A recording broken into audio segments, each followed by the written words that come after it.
Nagpunta ako rito, kasama ko mga pulis. At isang bagay ang pinangako ko sa sarili ko. Manunumbalik ang katahimikan sa Dumaguete at sa Negros Oriental.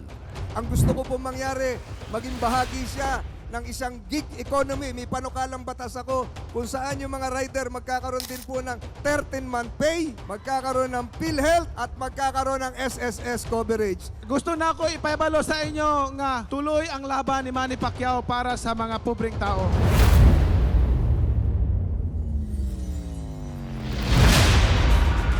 Mahal gin sa Manila kay ano nga dili parehas ang sweldo. Manila kag Negros, Victoria City, Bacolod, tanan pantay-pantay. Kailangan natin yan.